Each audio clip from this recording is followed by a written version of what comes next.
stuck on Enoch. And even when Enoch told you that, oh, if you wanted to go on with AY, you could go on with AY, you decided to stay. What kind of a man does that? Men are very protective of the people that they love. If the person is not giving you energy for energy, back out.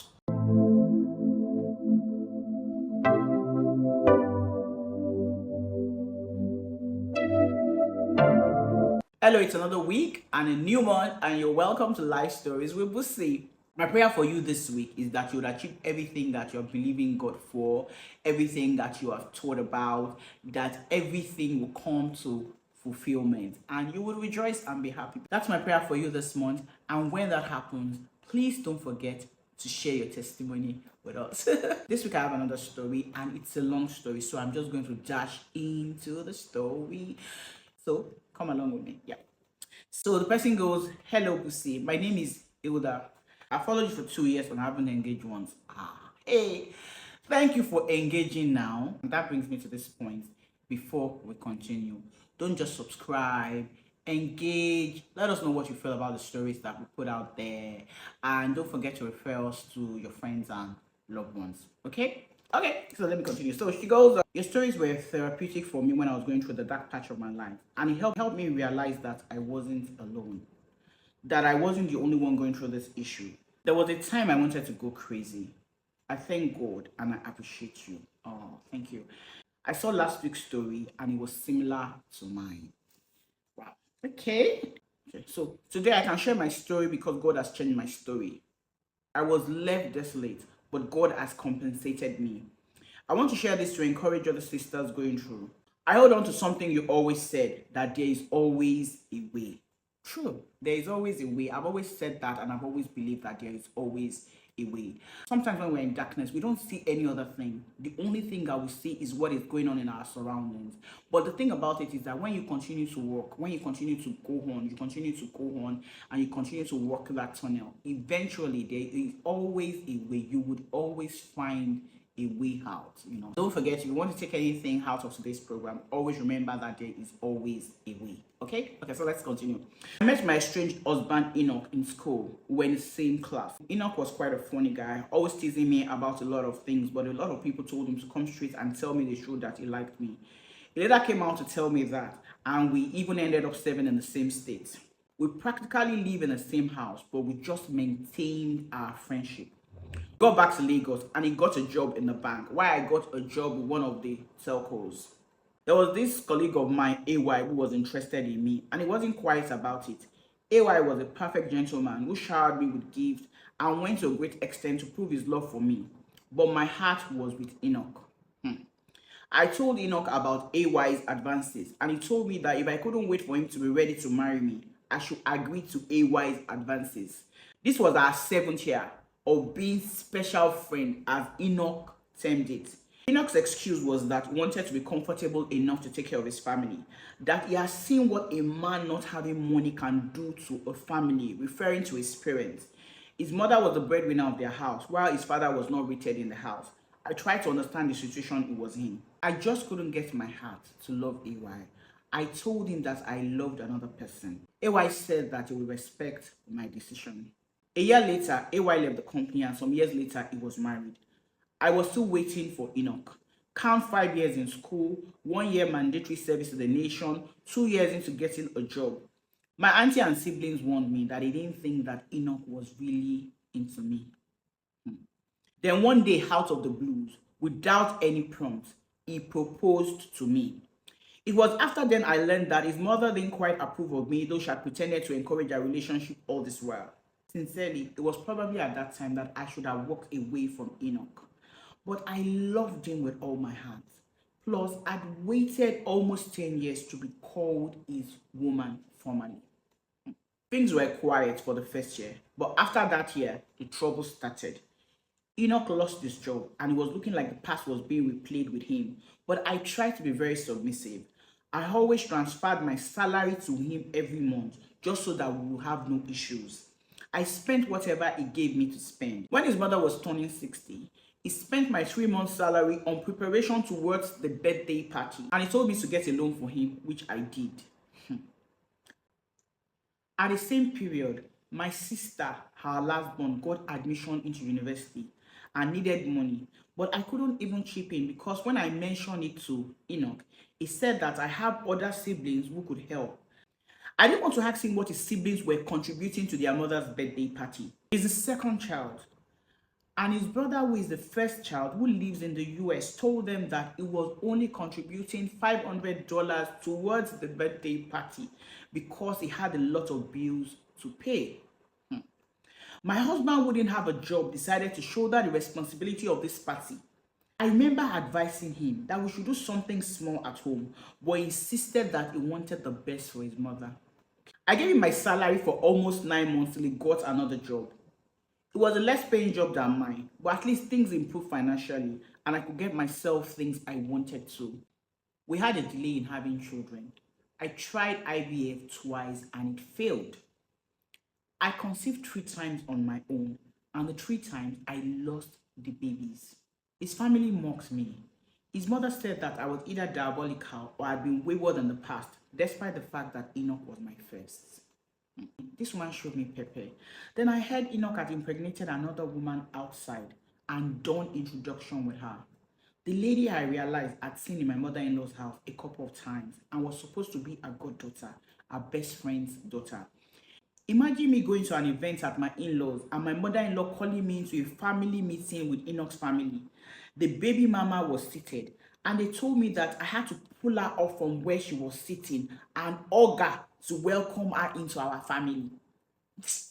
Did I have a choice? No. They said what has happened and we all have to move forward. They made me carry the baby and made me swear that if I have good intention towards the baby, then I will have my own baby. If not, I will not conceive. I couldn't even cry. I did and said everything they told me to do in motion. Something broke in me that day. Everything shattered. But did I blame his mother, the baby mama? No. I blamed the man who was supposed to love and defend me. After that day, I never mentioned or discussed that incident with him. When he turned 40, he told me that he wasn't really celebrating anything, and he told me that he was traveling, only for me to see videos of his party and see his baby mama in attendance. Then I made up my mind on what to do. I started processing my documents to leave the country. I got my travel documents and waited because I needed to sort out some issues affecting my siblings. I didn't let him know anything about my plans. I behaved normal. I allowed him his conjugal rights whenever I requested for it. One day, he told me that he was traveling for a business trip. I knew that was the time I needed to make my move. I packed all my things and took off. I left a note for him and told him everything he lied about and I discovered. I'd gotten my lawyers to draw up divorce papers and I'd instructed him that he should sign and told my lawyers that they should pick up from him. My lawyer said he didn't sign for some months, but they kept calling him, and then later he told them to come and pick up the signed documents. It was when I traveled that I discovered that I was pregnant. My son's pregnancy still remains one of the greatest miracles and mystery ever. The conception was obviously within that month I was sorting things out in preparation for my trip. It was mixed feelings for me, but I was happy that I had something to show for the years of misery. I thank God for my friends, including AY and his wife Adam. I met them at a mall one day. What are the odds that they will end up in the same country, same city, same neighborhood? AY had mentioned me to Hadun before. When they heard my story, they made sure to check on me and brought me stuff. They were with me during the birth of my baby. I sent an email to Enoch that I've had a baby and I sent a picture of the baby too. Of course, with his response, I knew that he was angry that I left, but I didn't care and I didn't disclose where I was. I've sent him Jaden's birthday pictures for 2 years now. No one can deny that Jaden is Enoch's son. The resemblance is so striking, down to the set of teeth and smile. Recently, he sent an urgent mail pleading that he would like to see his family. that is me and my son, that he would like to see us anywhere where we are in the world, that he would travel to see us. My siblings called, that he came begging our family, but no one is revealing my location to him. He went looking for my former colleagues and friends, but everyone has told him that they don't know where I am. It turns out that the baby from the baby mama isn't his child.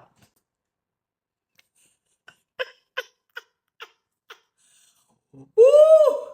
Karma came very early. Oops! She says how they found out is their cup of tea. How I will remain not found by him is my own cup of tea. AY and Hadun are pastors here, and they have been on my neck to allow him to see his son, even if I don't want a relationship again. I have told them that if they don't stop and if they try to organize a reunion behind my back, I will run away from that area. I have forgiven him, but the only access he can have is through mails. Some people have asked that what if my son grows up and discovers that I denied his father access to him? Well, my son is just about to turn 3. So as he gets older, I will break it to him. Things are looking up for me right now. There's a childhood friend that we have opened relationship talks. Wish me all the best. Okay, first it's important to acknowledge the depth of pain, betrayal, and the resilience that you have shown throughout this experience of yours. Your feelings are valid, and the challenges that you have faced will be incredibly difficult for anyone. And you have made significant decisions under tough circumstances. And it's important to recognize your capacity to navigate these challenges. A key part of moving forward is processing the past, up to Enoch's actions, the family, and all the things that you have gone through. You might have to, go into therapy so that you can deal with all this pain and all this hurt, so that you're cool and you don't take this into your next relationship. So you might have to seek a safe space or therapy and just generally onboarding yourself, and just make sure that you're good to go. The next thing I'd like to talk about is access to your son. I know that you're trying to build boundaries, but I also think that you should not use your son as a bargaining tool. You already opened up by telling him that he has a son. He will definitely look for a son. And in future, you don't want to start telling backstories that are not working, because we have to think about what is good for the child here. So you have to try to see how he can come to see his son. A child needs his father, and if the father is willing to be in his life, let his father be in his life. All you just need to do is try to create boundaries, and try to say, okay, these are the times you can see this child, or things like that, and these are the conditions in which you will see this child. If you have not told him that there's a child, it's a different matter, but you have told him that there's a child, you have sent pictures of this child. I know that this might take a while, but don't let it be too long. You don't want this to boomerang in the future, because the boy might ask questions and the boy will wonder why you denied him. Let him have access to the father. You don't want a relationship with him any longer, and it's okay if you don't want to. With all that said, I want to go back to the beginning of your story. And because you had said that you wanted other sisters to get encouraged from your story, I want to go back to where we are coming from. And this was before you guys got married. Before you got married, you were very available.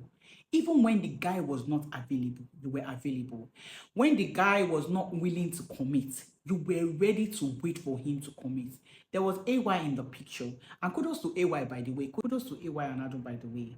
They are an amazing couple, because I don't know what it would have taken AY to tell the wife, to convince the wife that let's be kind to this lady. I've toasted her before. I wanted to marry her before, but she didn't agree. But I mean, she needs our help now, and I don't also agree together. Is it because they are pastors? But whatever it is, they are very good people, because they still were there for you.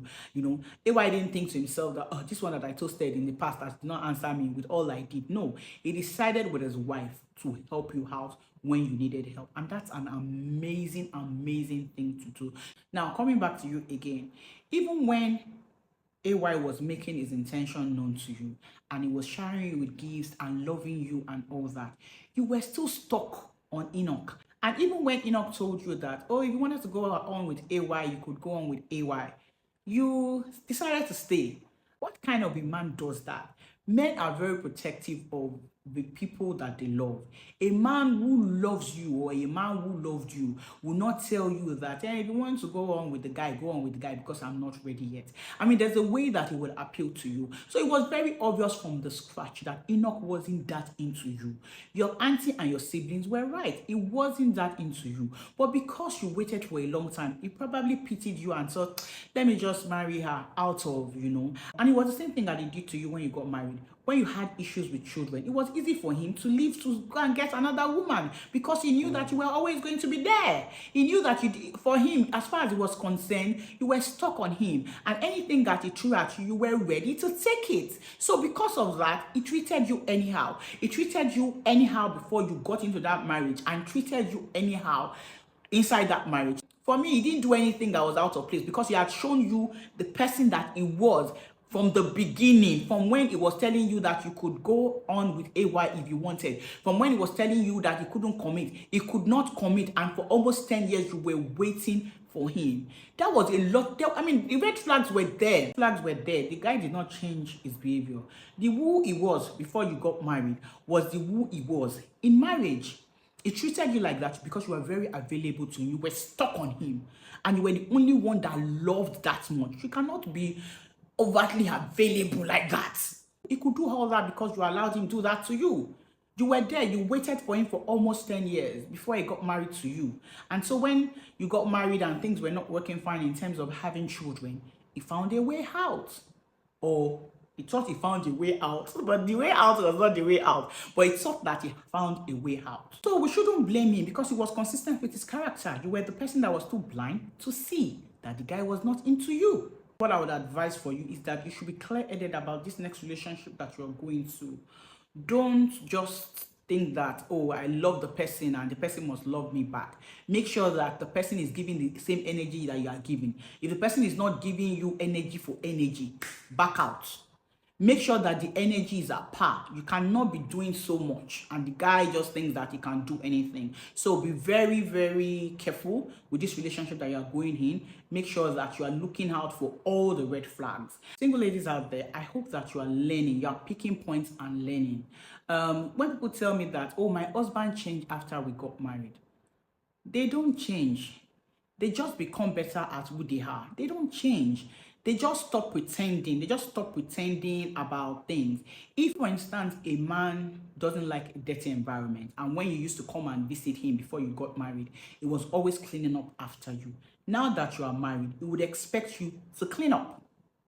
And that's because, by the time you are married, the lovey-dovey, I love you, till kingdom come, it becomes more stable. It becomes more matured. It's not that kind of lovey-dovey, my stomach is churning, butterflies in my tummy kind of thing any longer. It becomes more stable, and then you start to face reality. So you need to begin to check out the person you want to get married. Open your eyes very well. Open your eyes very well.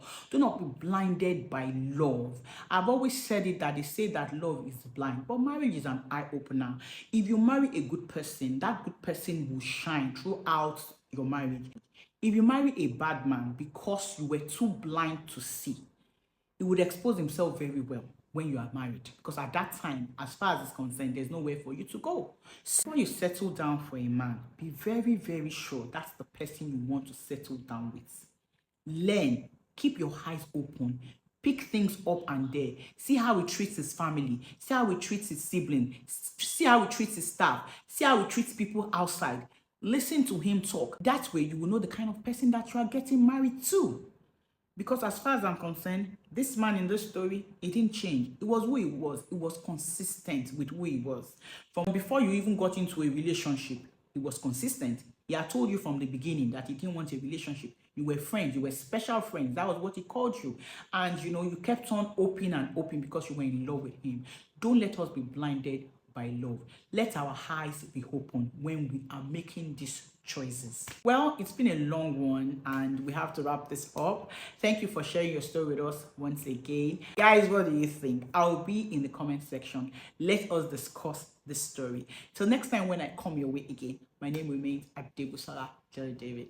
Bye.